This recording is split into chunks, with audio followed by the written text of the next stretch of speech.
Hi, it's Rich from Planet PE and it's Thursday, which means video day. So what we're going to attempt to do is try and get a video out every single Thursday, trying to help you with your course, whether it be BTEC or GCSE PE.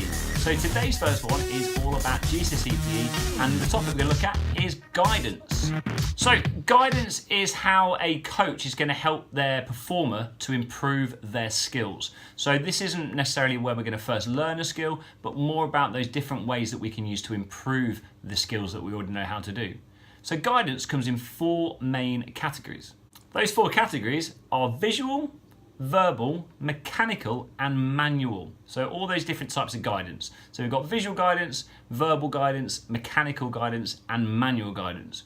And all of them are going to be good at certain aspects of improving our performance, or if we are an experienced performer or a novice, which we mean as a beginning performer or a beginner. We'll start with visual guidance, and this is quite simply when we're shown how to do something.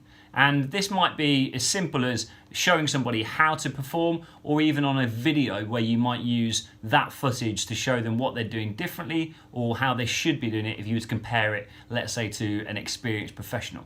Now, I use visual guidance all the time in my teaching because I would demonstrate how to do something. So at football training last night, we might have looked at taking the ball on the back foot and actually show how to do that. So that is an example of visual guidance. Now, visual guidance is only effective if the information is really clear and really sharp and easy to understand. Because let's say we're working with a novice performer, they need to understand what to do. So that visual aspect of it should be really quick for them, really clear, so that they can understand and so see how to do that skill.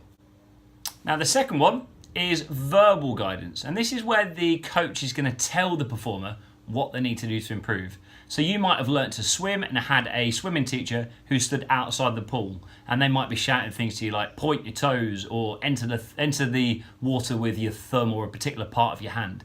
Now that's verbal guidance. Now that's fine and really, really good to use if there's some level of experience, because unless you understand what is being told or what's being said to you, it's impossible to really work on that feedback and you'll guess it. So verbal guidance will work for novice performers if it's quite clear and easy to understand.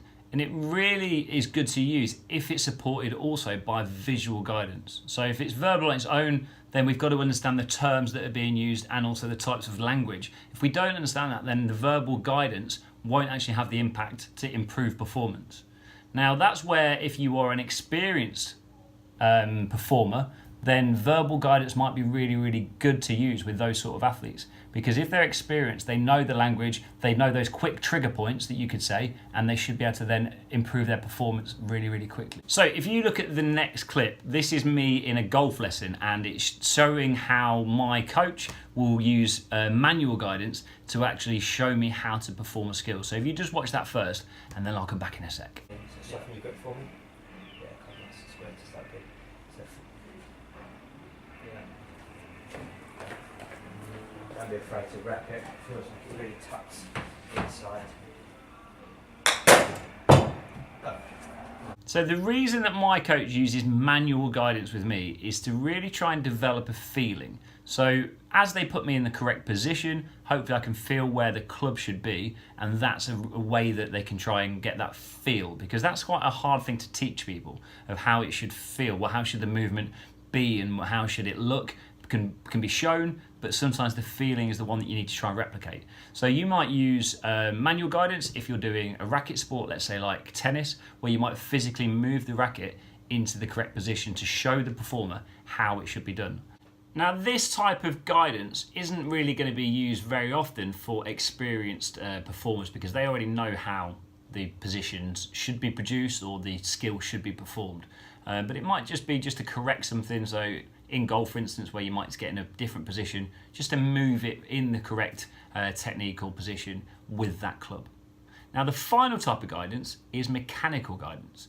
Now, mechanical guidance is similar to manual, but rather than it being physically moved by a person, we might use a mechanical aspect, such as a float or even a harness if you were learning how to do the trampoline somersaults, for instance. So the point of using a float or a harness is to try and make it as safe as possible.